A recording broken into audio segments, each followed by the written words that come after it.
Hi friends, welcome back. Today we're talking all about sex. What we're really talking about is intercourse and what you need to know if you are trying to get pregnant. These are some of the top questions that I get asked. We have spent so long preventing pregnancy that suddenly we're in the camp of let's make it happen and we don't know where to start. Okay, so we're just gonna bust some myths about sex and getting pregnant right here. All right, number one, when should you have sex? I think this is huge. Like, when in your cycle is the right time if you're trying to get pregnant? Now, first of all, if you're in a relationship and you have sex every single day, that's what you guys do, good for you. You don't have to stop having sex at any given moment. And you don't necessarily have to track anything. If your cycles are nice and regular, you're going to be hitting your ovulating day. But if you maybe don't have sex, or if you want to have sex just in that right time, when is the best day to get the job done?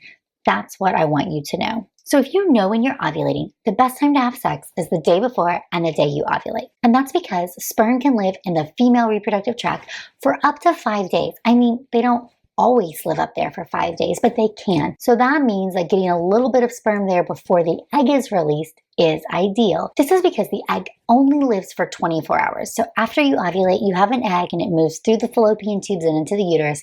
You have 24 hours to have a sperm fertilize it. So if you have sex after that 24-hour period, it is too late.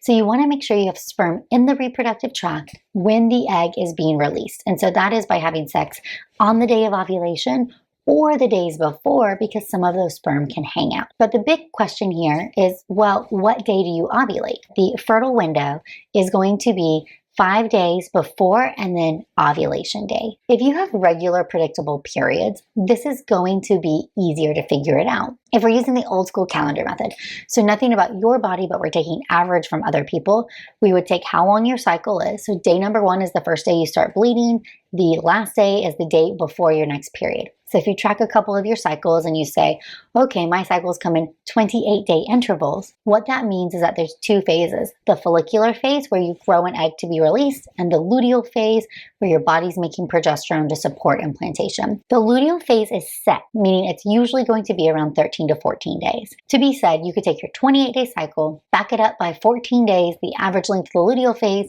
and say, okay, well, I would on average ovulate on day 14. You should start having sex around day 10 and make sure you have sex around day 14. Similarly, other ways to check include ovulation predictor kits. These are little tests that you pee on the strip, and it's measuring LH, the hormone from the brain that's telling your body to ovulate. That hormone is released the day before you ovulate. You should have sex that day, the day before you ovulate, and the next day, the day you ovulate. And those are your 2 top days. Other ways you can try to track ovulation include basal body temperature. This is where you check your temp every morning, and your progesterone after ovulation will cause a temperature rise. Or you can check cervical mucus, where you put your fingers in your body, pull out some mucus, spread it, and if it's sticky like egg white, that's your day of ovulation. Okay, so the best day to have sex if you're trying to get pregnant, the one day is the day that you're ovulating. Should you have sex every day or every other day? If you're sex every day, people, keep at it. If you are not, then every other day is good. It usually doesn't burn you out and it keeps sperm there.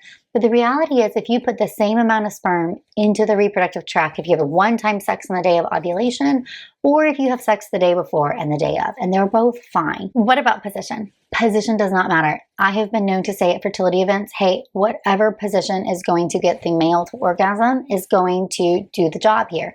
We just need to get sperm into the reproductive tract. Female orgasm can help. It certainly is not going to hurt, but it's not a prerequisite to help sperm facilitate getting into the reproductive tract. But you just need to get sperm into the vagina. Sperm lives in an ejaculate that is protecting it from the acidic area of the vagina. So you also do not have to have a lubricant. Some of these fertility-based lubricants are selling themselves on, we're pro-fertility and you need to use us if you want to get pregnant. False, false, false, false, false. If you need a lubricant to have sex, then you should pick one that is more fertility friendly, or a more water-based lubricant, or there's some on the market that hurt sperm less. But if you can do the deed without lube, that is the best. If you need lube, pick a fertility friendly one. Okay, and then your legs in the air, peeing afterward. Here's the thing. You can urinate right after having sex. It is good because it'll help you prevent a urinary tract infection. And also the sperm will rapidly swim out of that ejaculate into the fallopian tubes. So you don't have to just sit there in the bed for 10 minutes while your bladder's cramping with your legs in the air. Those things have not been shown to help you get pregnant at all. And I promise that if they did, we would be advocating them to everybody because I'd love for you to get pregnant and not have to come see me. Other things that I've heard people doing that like don't need to be done. I've heard of some women putting a diaphragm up in their vagina to like keep the sperm closer after they've had sex. There's no need for that. Hope this helped. Feel free to ask any questions about future videos or other things you want to know if you're trying to get pregnant, suffering from infertility, or just want to understand your body a little bit better.